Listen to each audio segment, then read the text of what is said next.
Salut les petits potes, j'espère que vous avez la forme. Encore une fois, je vais réagir à la dernière vidéo que j'ai faite parce que, eh bien, j'ai eu beaucoup de commentaires.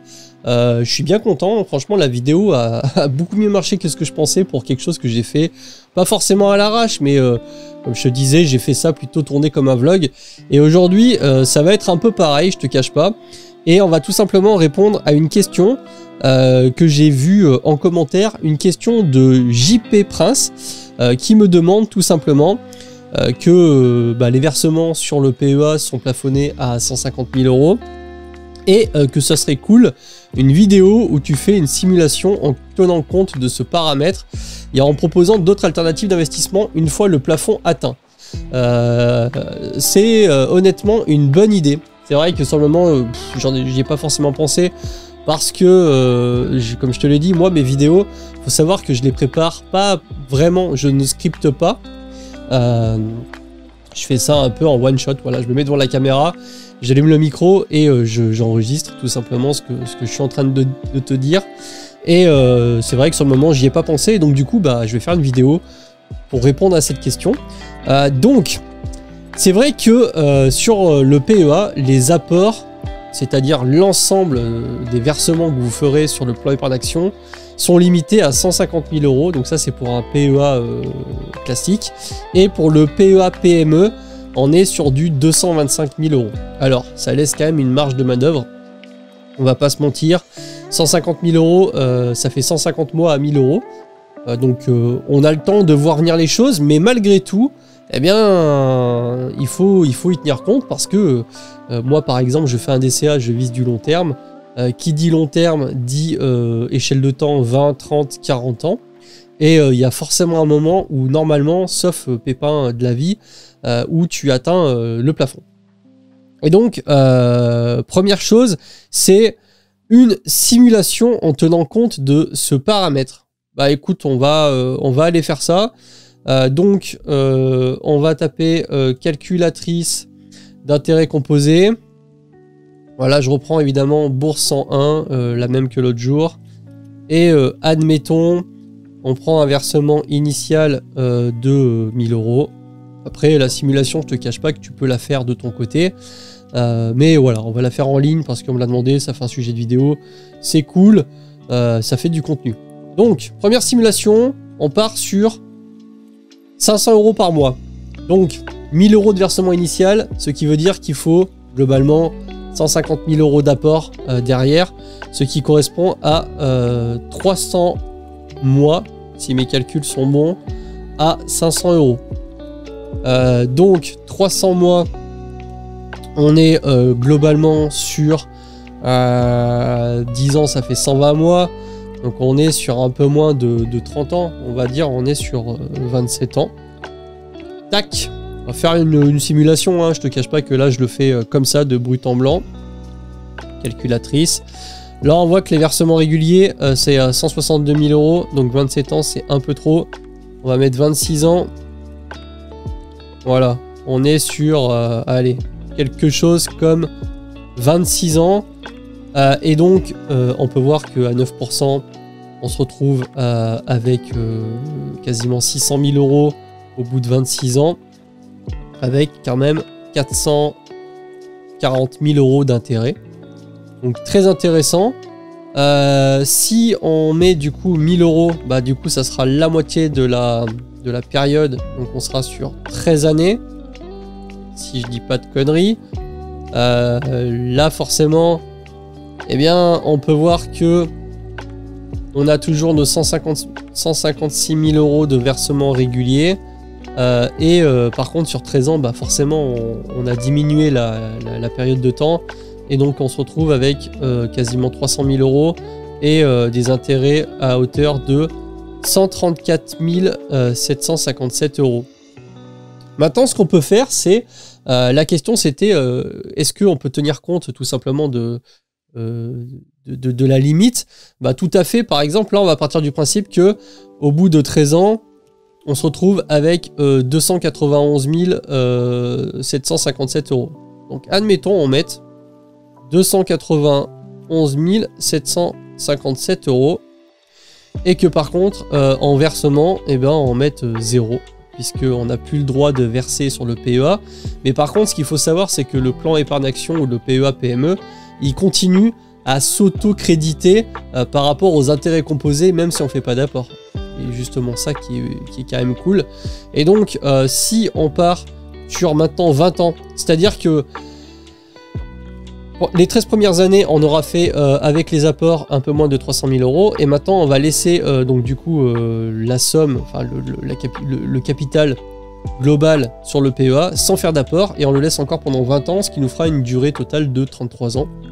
On fait calculer. Là, on se retrouve à 1 635 000 €. Donc ça veut dire que globalement, sur eh bien, les 20 années qui vont passer, donc du coup de la 13e année à la 33e année, on voit que versement régulier, on est toujours à 0, c'est normal. Et par contre, ça aura généré un peu plus d'1 300 000 € d'intérêt.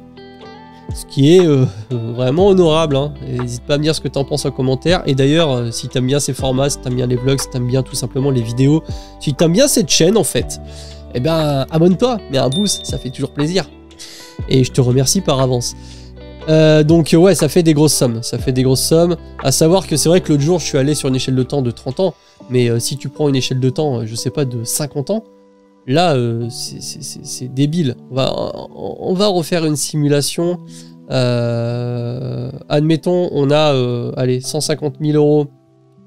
On a réussi à avoir ça en l'espace de 10 ans. Et donc, du coup, on prolonge sur 40 ans. Eh bien, on est voilà, un tout petit peu moins de 5 millions d'euros. 4 711 000 €. Ça fait forcément des résultats qui sont astronomiques. Et d'ailleurs, pour l'anecdote, si on part par exemple, cas un peu Warren Buffett, tu vois, Warren Buffett, son fonds fait du 20%. Et du 20%, il a commencé l'investissement, il avait, je crois, 14 ans, aujourd'hui il a quasiment 90 ans, donc on est sur du, allez, un bon 75 ans d'investissement. Je sais pas s'il a toujours fait du 20%, mais admettons, on part dans des simulations un peu délirantes, et là tu vas voir que c'est totalement n'importe quoi. On met 150 000 € versement initial à 20% annuel sur 75 ans. Rien que ça. Voilà. Tu comprends? 130 milliards. Ouais. Ça fait beaucoup de fric, hein. Mais au final, quand tu vois la boîte de Warren Buffett, on est sur du 500 milliards et sa fortune personnelle est aux alentours des 100 milliards. Donc, c'est pour te dire un peu la puissance des intérêts composés. Après, évidemment, le facteur, ça va être le taux d'intérêt. Plus il est gros, et normalement, plus tu prends de risques, et normalement, plus c'est impossible de le tenir sur le long terme. Par exemple, Peter Lynch, avec son fonds d'investissement à l'époque où il était à la tête, pendant 13 ans, je crois qu'il a fait 29% de moyenne. Je sais pas si tu vois un peu le délire. 29% de moyenne sur 13 ans. Déjà, juste si on calcule ça, on se retrouve sur 4 millions d'euros avec 150 000 € en 13 ans. C'est vraiment astronomique. Après, je te cache pas que 29%, c'est des performances de l'élite mondiale de l'investissement. C'est clairement pas un truc qu'il faut viser. Tu peux enlever le 2 devant et déjà, tu seras pas mal. Et après, du coup, c'est vrai que sa question, si je reviens dessus, c'était que je propose d'autres alternatives d'investissement une fois le plafond atteint, en tenant compte aussi de l'imposition sur le PEA et sur les hypothétiques autres alternatives. Faut savoir que l'imposition sur le PEA, donc c'est 30% sur les plus-values si jamais tu t'amuses à retirer avant 5 ans de détention, et une fois que tu l'as depuis plus de 5 ans et plus, donc 5, 8, 10 ans, etc., eh bien tu es imposé sur les plus-values toujours, mais uniquement sur la CSG-CRDS qui est actuellement, c'est-à-dire en mai 2023, de 17,2%. Donc très concrètement, voilà, tu retires 1 million d'euros de plus-value, tu payes 172 000 € d'impôt. C'est beaucoup, mais on est quand même en dessous de la flat tax. Maintenant, qu'est-ce que moi j'ai comme plan? Parce qu'il y a forcément un moment où je vais bloquer ce fameux plafond de 150 000 €. Je crois que moi-même c'est 225 000 €. Mais quoi qu'il en soit, qu'est-ce qui va se passer quand je vais le bloquer? Ma stratégie, je pense que tu l'as compris, si jamais tu vois cette chaîne et si tu me rencontres, tu me découvres pour la première fois, j'ai une stratégie immobilière dans le sens où j'ai acheté et j'investis dans de l'immobilier locatif. J'investis que sur des bons placements, c'est-à-dire qu'il faut qu'il y ait du cash flow positif. Je prends ce cash flow positif pour le réinvestir dans la bourse et je fais un effet boule de neige comme ça. Et donc du coup, le principe de base, c'est celui-ci, immobilier, effet de levier de crédit au niveau de la banque, ça me génère du cash flow, j'utilise ce cash flow soit pour me faire plaisir, soit pour investir et principalement pour investir. Et là, comme je te l'ai dit lors de la dernière vidéo, je passe en full investissement, c'est-à-dire que l'intégralité de tout ce qui va me rester à la fin du mois va passer en investissement. Et donc, ce cash flow, et donc, mince, la lampe elle est tombée, désolé, j'ai touché mon bureau, tu vois, c'est un peu le montage un peu... à la sauvage, on peut dire ça comme ça. Et donc du coup je te disais, le cash flow va passer en investissement, et quand par contre je vais bloquer mon PEA, eh bien je vais tout simplement passer sur la même stratégie en compte titre. Certes je vais me taper les 30% sur la flat tax, mais je vois pas pourquoi j'arrêterai. Maintenant le but c'est que mon PEA tourne systématiquement, même en étant avec les apports bloqués, pour que celui-ci grossisse d'année en année. Le but étant, je l'espère, de ne jamais avoir besoin de prendre d'argent, on va dire dans le PEA, et uniquement me baser sur ce que me rapporte mon immobilier et on va dire les sources de revenus alternatives que je m'efforce de mettre en place, puisqu'aujourd'hui, si je te fais un petit récapitulatif, j'ai toujours mon salaire, j'ai la bourse, mais bon la bourse c'est un fil rouge, j'ai bien sûr mon immobilier, j'ai ma chaîne YouTube, et j'ai pour projet plus tard de mettre en place de l'accompagnement personnalisé via mon site web pour ceux qui désirent, de l'affiliation pour toutes sortes de choses que je trouverais intéressantes.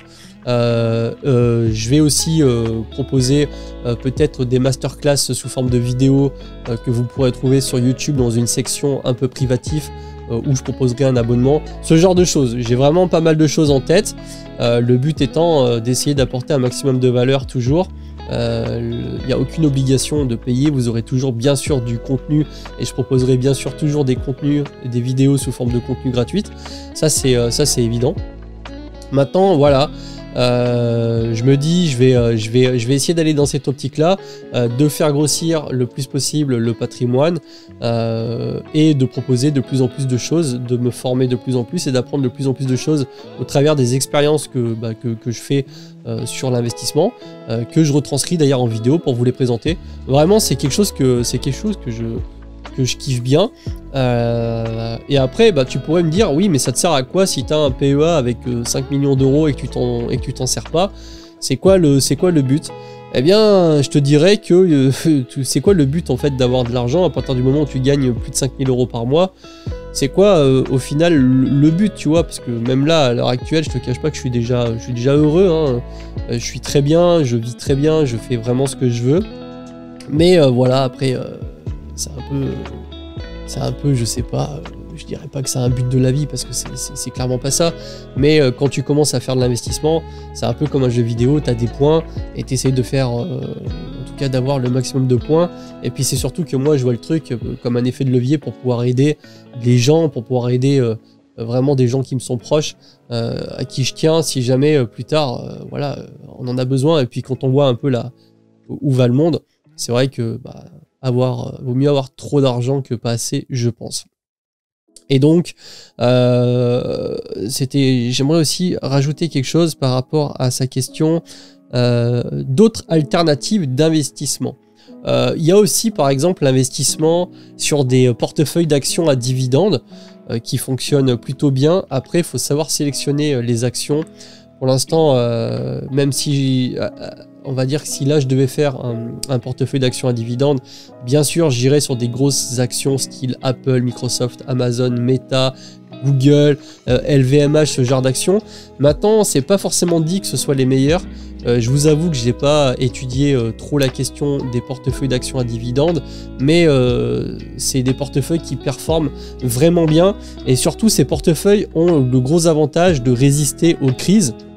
Parce que quand on prend des actions qui distribuent, en tout cas des boîtes qui distribuent des dividendes, et des dividendes qui sont quand même évolutifs dans le temps, c'est-à-dire que chaque année, le dividende reçu est plus important que l'année précédente, eh bien au final, si l'action est à X euros ou que l'année d'après soit à moins 30%, mais que le dividende, lui, eh bien il soit plus important que l'année d'avant, bah, à partir de ce moment-là, c'est un peu comme tu sais de l'immobilier. Moi, par exemple, j'ai mon parc immobilier, j'ai mes loyers. Les loyers sont fixes, ils sont légèrement évolutifs dans certains cas, mais concrètement, ils sont quasiment toujours pareils. Demain, tu me dis que mon immeuble il vaut 300 000 € ou que l'année prochaine il vaut 200 000 €. Si j'ai pas pour but de vendre, eh bien, les loyers, eux, restent les mêmes. Je t'avoue que je m'en fous un peu. Ce qui est important, c'est bien sûr, lorsqu'on va vouloir revendre, plus le prix est haut, mieux c'est. Mais tu as des actions, en tout cas tu as des boîtes qui versent des dividendes depuis plus de 50 ans. Tu as même des boîtes qui versent des dividendes depuis plus de 100 ans. Je crois que Coca-Cola c'est 106 ans. Généralement, quand tu commences à te mettre dans un portefeuille à dividendes, eh bien le but c'est de conserver ces actions. Parce que si tu achètes une action 1 € qui a un versement de dividende de 10 centimes, c'est-à-dire qu'on a un rendement, on va dire, sous forme de dividende de 10%, mais que cette action, au bout de 20 ans, elle ne vaut plus 1 €, mais elle vaut 10 €, et que on est toujours sur du 10%, et donc du coup, le dividende est de 1 €, eh bien, le dividende, concrètement, est à 100% de ton investissement initial. Et d'ailleurs, c'est comme ça que Warren Buffett récupère plus de 700 millions de dollars tous les ans de dividendes Coca-Cola, alors que son investissement de base était de 1 milliard ou quelque chose comme ça. Donc c'est vrai que les portefeuilles à dividendes, c'est une très bonne alternative. Maintenant, j'ai pas encore vraiment poncé le truc au maximum. C'est vrai que je suis sur mon DCA, mais t'en fais pas, il y a forcément une vidéo qui sortira sur cette chaîne, parce qu'il y a un moment où je vais m'y intéresser fortement, et à ce moment-là, eh bien, je t'en ferai tout simplement une vidéo. Voilà, j'espère que tu as aimé ce contenu, tu as aimé ce format. Toujours pareil, abonne-toi si tu as kiffé. Pose une question en commentaire, comme tu l'as vu, là j'ai fait une vidéo suite à une question que j'ai eue en commentaire, donc toi aussi si tu as des bonnes questions, n'hésite pas, ça me fait du contenu, ça me fait plaisir. Ça aide aussi la communauté des gens qui nous suivent, qui me suivent, donc voilà, faut en profiter. Sur ce, n'hésite pas à aller voir les différents guides que j'ai fait sur ma chaîne. Si jamais tu as l'idée de t'abonner, pas de t'abonner, mais de prendre un PEA sur Fortuneo, tu peux utiliser le code en description. Sur ce, je te dis à la prochaine. Ciao les bons.